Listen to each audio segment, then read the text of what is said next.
साथियों, मैं संजीव कुमार जायसवाल पुनः यूट्यूब पर उपस्थित हुआ हूँ आप लोगों के समक्ष कुछ झारखंड सहायक आचार्य, माध्यमिक आचार्य, जेट से संबंधित कुछ जानकारियों को आप लोगों के साथ शेयर करने के लिए। सबसे पहले सभी सब सभी सभी साथियों को मेरा झारखंडी जोहार, सभी साथियों को मेरा झारखंडी हुल जोहार एवं झारखंड सहायक आचार्य, झारखंड माध्यमिक आचार्य, जेट के अभ्यर्थियों को मेरा हार्दिक अभिनंदन। साथियों, आज का मेन टॉपिक का विषय है कि सुप्रीम कोर्ट में जो सुनवाई चल रही है, उन सुनवाई के आधार पे बाकी बचे हुए सहायक आचार्य के सफल डिग्री वाले, फर्स्ट लिस्ट से बाहर वाले कैंडिडेटों का क्या होगा आने वाले समय में।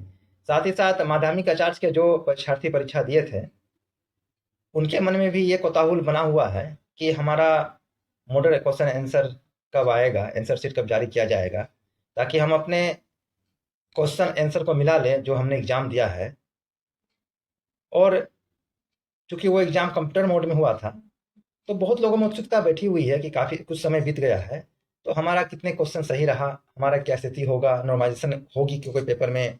और जेट से संबंधित जो जेपीएससी के द्वारा हाई कोर्ट में जो हलफनामा दायर किया गया कि हम 29 मार्च को एग्ज़ाम ले लेंगे और मई के समय 15 मई तक हम रिजल्ट आपको दे देंगे। इस विषय वस्तुओं पर मैं कुछ प्रकाश डालने जा रहा हूँ। तो सर्वप्रथम साथियों, मैं आता हूँ झारखंड सहायक आचार्य में, क्योंकि आज की तारीख में यदि बोला जाए सबसे ज़्यादा हॉट न्यूज़, सबसे ज़्यादा यदि जिज्ञासु किसी चीज़ में है तो वो झारखंड सहायक आचार्य में, क्योंकि 60% सीटें सफल डिग्री वालों की भरी जा चुकी हैं और लोग ज्वाइनिंग कर लिए हैं।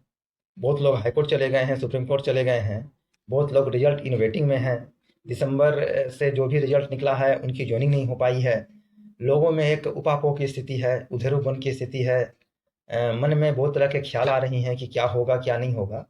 तो साथियों, इन्हीं सब बातों पर मैं प्रकाश डाल रहा हूँ। सबसे पहला बात है साथी कि जिनकी नियुक्ति हो गई है, जो नौकरी कर रहे हैं, उनका तो सर्टिफिकेट वेरिफिकेशन यूनिवर्सिटी के द्वारा जिस कॉन्सिल से उन्होंने अपना इंटर किया है, परीक्षा समिति, जिन परीक्षा समिति से उन्होंने अपना मैट्रिक पास किया है, टीचर ट्रेनिंग की सर्टिफिकेट हैं, जेट की सर्टिफिकेट हैं, क्वालिफिकेशन की संबंधित सर्टिफिकेट हैं। उन सर्टिफिकेटों को जांच करने हेतु उन यूनिवर्सिटियों में भेजा जा चुका है।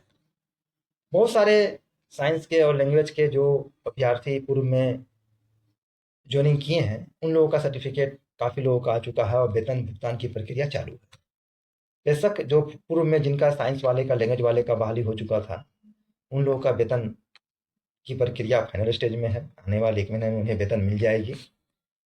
बाद में जो हमारे एसएसटी के भाई लोग 28 नवंबर को जो ज्वाइनिंग लेटर मिला और ज्वाइनिंग लेटर मिलने के उपरांत जिन लोगों ने अपना अपना ज्वाइनिंग दिया, उन लोगों का सर्टिफिकेट को यूनिवर्सिटी में भेजा जा चुका है। जांच की कार्रवाई चालू है। जैसे ही उनका सर्टिफिकेट सारा जांच क्रम में आ जाएगा, बहुत लोगों का आ भी गया है, उन लोगों के वेतन भुगतान की प्रक्रिया चालू हो जाएगी। साथियों, जनवरी 2026 से 8वां वेतन समझौता लागू हो चुका है और भारत सरकार का जो रवैया है, जो रुख है, ऐसा महसूस हो रहा है कि बहुत जल्दी 8वां वेतन आयोग से संबंधित कमेटी का गठन किया जा रहा है और कमेटी जैसा ही अपना प्रपोजल प्रस्तुत करेगी भारत सरकार को, उसके उपरांत 1 जनवरी 2026 से 8वां वेतन आयोग लागू हो जाएगा। तो साथियों, अब बात आती है सफल डिग्री वाले कैंडिडेट, फर्स्ट लिस्ट से बाहर वाले कैंडिडेट, सुप्रीम कोर्ट में जो केस चल रही है उनसे संबंधित, हाई कोर्ट से संबंधित। तो साथियों, मेरा जहाँ तक मानना है कि 6 अप्रैल को एक अहम सुनवाई होने जा रही है।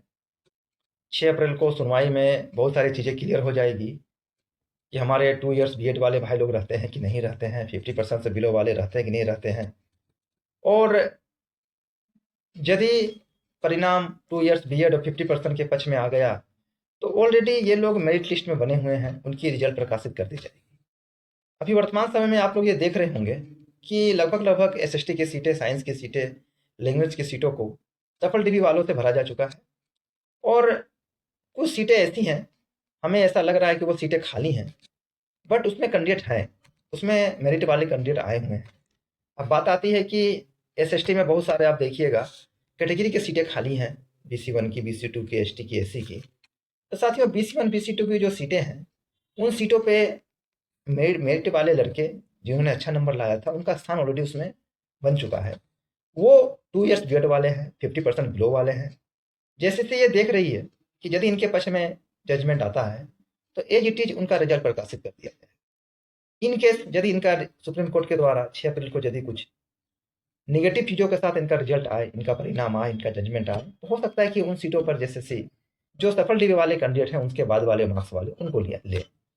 तो अभी आज की तारीख में यदि बोला जाए तो इस चीज़ को हमें एक्सेप्ट करना होगा कि जेएसएससी के द्वारा जो सीटें दिखाई गई प्रदीप कुमार जजमेंट को लगाने के उपरांत, तो प्राय सीटें यदि जनरल यूआर की सीटें छोड़ दिया जाए, अनरिजर्व की सीटें छोड़ दिया जाए, तो कैटेगरी की सीटों को उन्होंने फुल कर दिया है। एसएसटी की मैं बात कर रहा हूँ।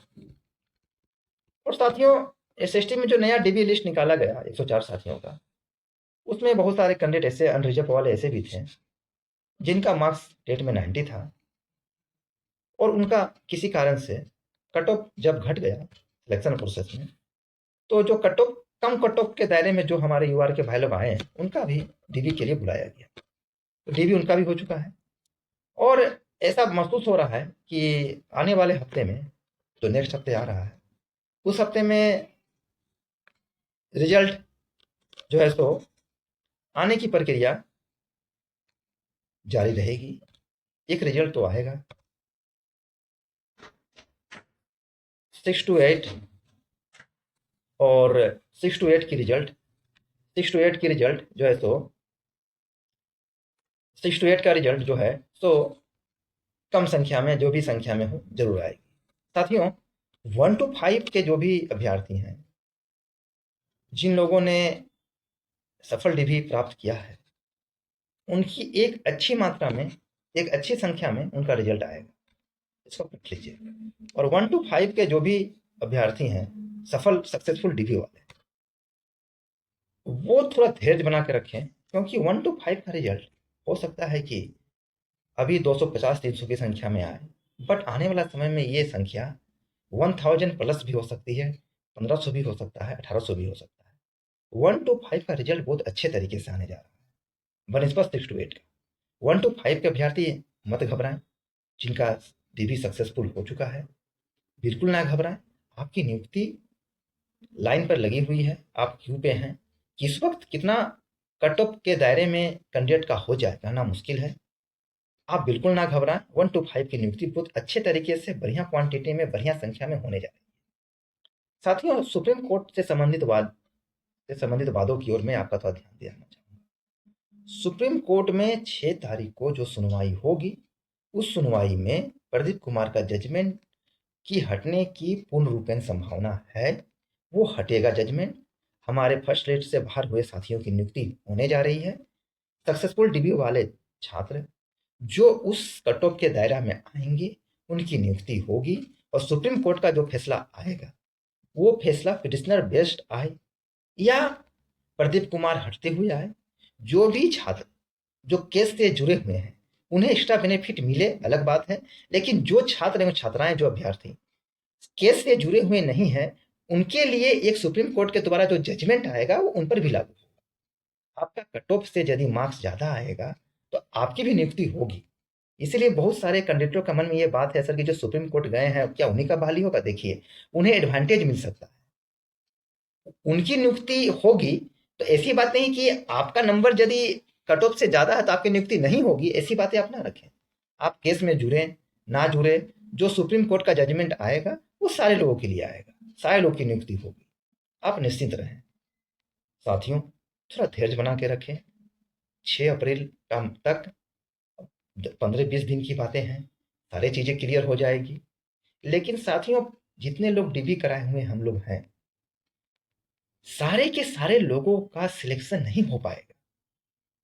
जो कट ऑफ के दायरे में आएंगे मेरिट वाले में, भले हो सकता है कि 2-4% डाउन हो जाए प्रदीप कुमार जजमेंट हटने के बाद, या एटीजीट जो अभी है वही रहे। तो जो डीबी के मिनिमम कट ऑफ में जो लोग पास हुए हैं, तो उस जो मिनिमम कट ऑफ के दायरे में जो लोग आएंगे, डीबी किए कराए हुए, कि डीबी का कट ऑफ अलग है और मेरिट लिस्ट का कट ऑफ अलग है। डीबी के कट ऑफ में जो लोग आए हैं, तो जो जो जो नीचे नंबर लाए हैं कट ऑफ के लगभग में, उनकी नियुक्ति होने में कुछ तो ट्रबल होगी, क्योंकि कट ऑफ वहां तक तो नहीं गिरेगा। लेकिन यदि सुप्रीम कोर्ट का जो जजमेंट आएगा, वो जजमेंट आने के बाद वो कॉमन जजमेंट रहेगा, जो केस में है उन्हें एडवांटेज मिल सकता है, लेकिन जो केस के बाहर है उन पर वो जजमेंट लागू होगा और उनकी भी नियुक्ति होगी जो कट ऑफ के दायरे में आते हैं। समझे ना साथियों? अब साथियों मैं कुछ बात करूंगा माध्यमिक आचार से संबंधित, कि माध्यमिक आचार के का मॉडल आंसर कब तक जारी हो सकती है। साथियों 10 दिनों के अंदर झारखंड माध्यमिक आचार का परीक्षा जिन लोगों ने दिया है उनका आंसर शीट जारी होगी 10 दिनों के अंदर। इसी मार्च के महीने में जारी होगी। आप लोग अपना अपना आंसर शीट को मिला सकते हैं। और अप्रैल के महीना में इस चीज के अनुमान है कि अप्रैल के लास्ट तक झारखंड माध्यमिक आचार्य का रिजल्ट जेएसएससी प्रकाशित कर देगी, क्योंकि जेएसएससी शायद मई के महीना में झारखंड माध्यमिक आचार्य से संबंधित डॉक्यूमेंट वेरिफिकेशन के लिए अभ्यर्थियों को कॉल करने जा रही है। अप्रैल तक वो मॉडल आंसर, इसी महीना नेक्स्ट मंथ में एग्जाम का परिणाम, और अप्रैल मई के महीने में वो डीबी कॉल कर देगी और जून के महीने में वो ज्वाइनिंग दे देगी माध्यमिक आचार्यों को। जी हाँ साथियों, अब बात आती है जेट का। बहुत सारे छात्र जेट का फॉर्म भरे हैं, जेईटी। तो साथियों जेट का परीक्षा 29 मार्च को होने जा रहा है। यदि कुछ अनहोनी ना हो तो सारे साथी लोग इनकी तैयारी में लग जाए। ये फाइनल डेट है 29 तारीख को। ये शायद आपका एग्जाम 29 तारीख को ले ही लेगा। एग्जाम के 2-4 दिन पूर्व में आपका एडमिट कार्ड जारी होगा और एडमिट कार्ड के आधार पर आपका जहां सेंटर पड़ेगा आप वहां एग्जाम देने जाए। जेट की परीक्षा होने जा रही है।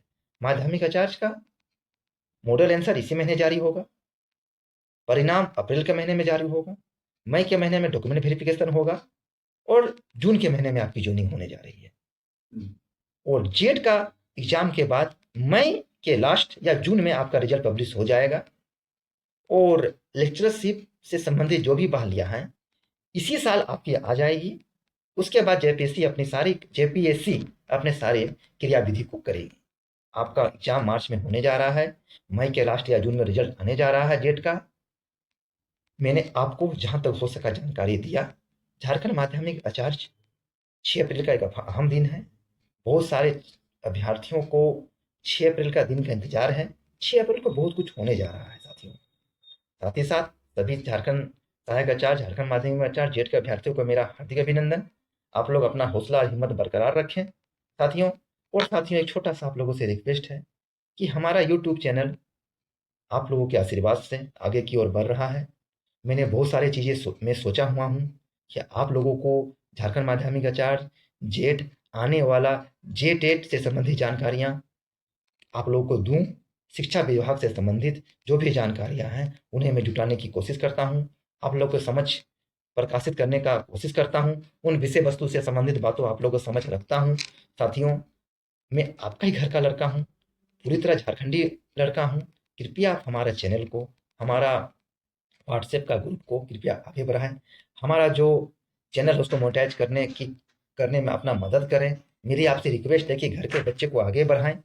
हमारा सब्सक्राइबर अच्छे और जा रहा है। कृपया हमारा चैनल को आगे बढ़ाने में आप अपना अपना योगदान दें और हमें हिम्मत दें साथियों। मैं जो भी जानकारियाँ दूंगा सही जानकारियाँ दूंगा। कोई फेंकने वाली बात नहीं होगी, कोई उल-जुलूल बातें नहीं होगी। जो संबंधित जानकारियाँ हैं जितना जानता हूँ उतना ही बोलूँगा। साथियों इसका मैं आपको गारंटी देता हूँ। फ्यूचर में यदि हमारे पास जो भी जानकारियाँ आएगी आप लोगों को समझ प्रकाशित करूँगा। आप लोगों को हार्दिक अभिनंदन। आप सबों को मेरा झारखंडी जोहार, सभी भाइयों को मेरा कुल जोहार।